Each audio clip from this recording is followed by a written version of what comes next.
Hello everyone, coming to you with another Music Talk Tuesday, and I just wanted to talk to you guys today about 60s one-hit wonders. Yes, I managed to find a couple, and I just wanted to briefly discuss each and every one of them. Now, the reason and the way I would describe the 60s is that it's kind of divided into these kinds of different parts. You have sort of the early 60s was kind of still staying on the sounds that were sort of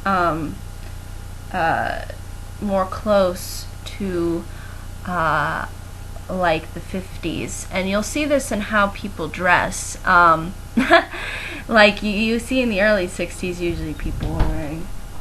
Do you want to watch the Olympics? Yeah, I'm gonna come soon. Excuse me, that was my mom. And then you'll see how in the mid-60s it was kind of shifting, and then you finally get to the later 60s, and it's sort of like trying to establish itself more in the forms of rock and roll, and this is where we sort of get into 70s type-ish rock that comes a little bit later on after that. So I consider it a decade of tradition to sort of experimentation. Like you first have sort of this traditional route that people were sticking to, and then you kind of see how it changes throughout the decade, especially with the things that were going on during the 60s. In particular, things such as the Vietnam War and other issues as well. So really, what I'm going to try to highlight for you is a little bit of sort of each of these kinds of little sections. And I'm going to start off in the beginning, sort of, with a song by Bruce Channel called Hey Baby. And I believe some people have heard this from Dirty Dancing. If you've seen Dirty Dancing, I believe this particular song, I'm not sure if it's in the film because I never seen Dirty Dancing till this day, but I have had songs that are basically from the soundtrack, and I think this was one of the songs. And basically, it's fairly simple, and again, it sort of has that early sort of 60s vibe sound to it, like with saying with trying to emphasize the sort of traditional style, in particular when the narrator says if you'll be my girl, and basically the song is really about him wanting to be with a special someone, and sort of asking her hey, will you be my girl, hey baby, it's kind of like that kind of a song, and I think somewhat these earlier 60 songs sort of resemble this kind of a approach. So I think that's really all I can say about this song. As far as sound wise, it sounds something that you would hear in the early 60s. Except it's a little bit, this one's in particular is a little bit more mellow, as it's hey baby. It's just really, I wanna know if you'll be my girl. It's that kind of a thing. And I think that's really all I can say about that one. The next one I wanted to talk about was Do You Love Me by the Contours. And basically this song is, what else is it saying? Do you love me? Basically this person, the narrator in particular, wants to win a girl back, and he kind of wants to show her I can do certain things, now I can do certain things. He's kind of trying to emphasize the point maybe that he's changed, or that he wants to kind of get back to the way things were between them, but at the same time trying to show that he's not like how he maybe used to be. It's that kind of a song. It's kind of pressing really that one question, and this question is really repeated. But unlike the Bruce Channel song, which is a little bit more mellow, this one's a little bit more with punch. It really tries to go, do you love me? You know, the vocalist really tries to, you know, kind of really hammer this question in and sort of be kind of straight off to the point. Whereas Bruce Channel's song is a little bit more casual and like, hey, I want to know if you want to be my girl. You know, it's just really casual. But with this one, it's kind of like saying, do you love me? Like, it's kind of being more direct, I think, than the other song that I just mentioned. Now, the next one I wanted to talk about is another one that's, I think, reflects sort of the early 60s, and that was a song by the Cascades called The Rhythm of the Rain. And this particular song is a rather sad one, because it reflects on how the narrator has lost his girl, and basically he sort of wants her back, and he's really tormented about it, and he basically sings about it, and that's where you get kind of this saying of the rhythm of the rain. You know, he's in a gloomy state right now. He's not happy. It's really that kind of a song, but it feels, I think, a little bit more passionate in the sense of being a little bit more emotional, whereas the previous two songs that I mentioned seem a little bit more like a happy-esque, not really so passionate feel as this song in particular, because it adds this whole other dimension of sadness that the other two songs don't really, that I've just mentioned, don't seem to really have so much. But basically, yeah, it's fairly simple and straightforward as to what it's about. Next one I want to talk about, I think, is sort of getting into the mid 60s or ish, because again, this is kind of divided within itself, and that's basically a song by the Ad-Libs, and it's called The Boy from New York City, and basically it's really straightforward.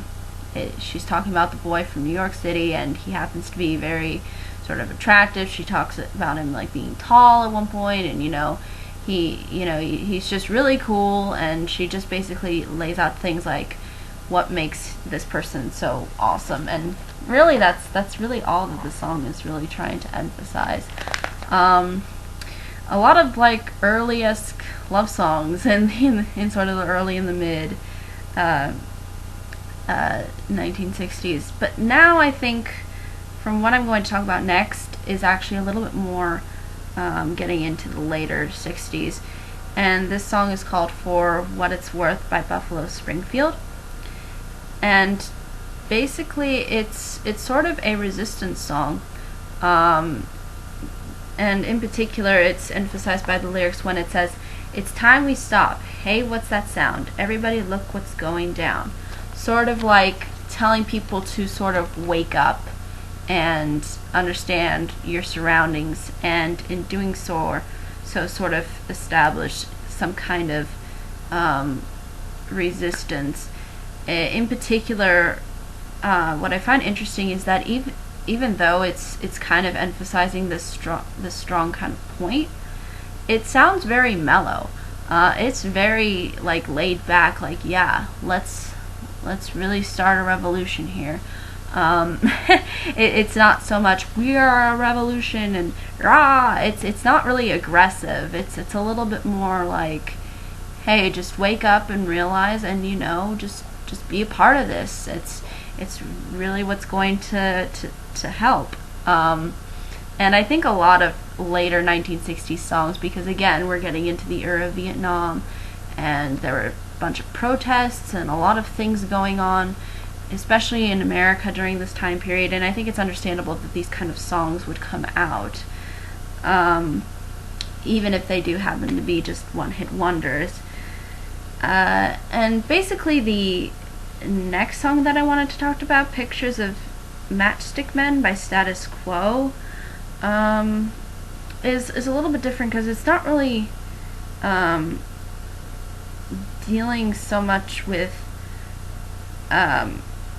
protest or anything from what I could research on it. It basically sort of just addresses this idea of how this person sees pictures of matchstick men and you, and it's not really clear as to who the you is, if the you means like the audience or if the you means a particular person or a group of people. It seems like it takes that sort of kind of rock-esque style, and it kind of moves, I think, at a little bit more of a steady pace than the first rock song that I mentioned, which is For What It's Worth by Buffalo Springsteen. This one's a little bit more steady in its paces. It's not so mellow. It feels like it's a little bit more rhythm-esque as far as musical construction is concerned, instead of like For What It's Worth, which is pretty mellow for a Resistance song. But basically, I guess the Matchstick Men, from what I could tell from my research, refers to paintings of L.S. Lowry, and I believe he was an artist, and as far as I'm concerned, from what I could tell, it doesn't really say as to what really necessarily the song is about. But I think maybe the narrator trying to emphasize with like an idea of a dream or something, because it feels really dreamlike. The lyrics, when you look at the lyrics, it sounds like this person might be in a different state of mind. It could mean various things. I'm not sure. I'm not going to say 100% because I wasn't really sure about this one, but appealed to my ears, so that's why it's on the list. Next one I wanted to briefly address is Baby It's You by Smith, and basically this song, you will see by the way her hair is done, that it does reflect a more 70s look. And again, this one was done in '69, so again we are kind of seeing like this later transition, and basically she's sort of proclaiming her love and saying that she's not going to kind of get over a person, and basically that she doesn't really care about anybody thinks. That's kind of where the whole saying, it's like, baby, it's you, it's nobody else. It's pretty straightforward, and I liked her voice. I thought she had a lot of passion to it, and I think for what it's worth, it was one of the more popular out of the songs, I think, that I've mentioned. The second to last one I wanted to mention is a song that I'm very familiar with too. It's the song that's called Na Na Na Na Hey Hey Kiss Him Goodbye by Steam. And basically this song is basically a person telling kind of a girl to say goodbye to this one person who's kind of, sort of, I guess, ruining her life, because he just treats her badly, and he kind of says, you know what, you should just kiss him goodbye, you should just leave him. That's really kind of the point, and I really like how it's just kind of has this catchy like feel to it that says, yes, you're just gonna say goodbye. You're just gone. But I think it's one of the more familiar songs that has come out of the 1960s. I think out of all the lists of what I could find, it seems like the Bruce Channel and Do You Love Me songs are fairly familiar to people. I think the later 1960s ones weren't really so familiar to me. But basically, the last song that I wanted to mention before I get kind of sidetracked here and digressing is by Thunderclap Newman, and it's called Something in the Air.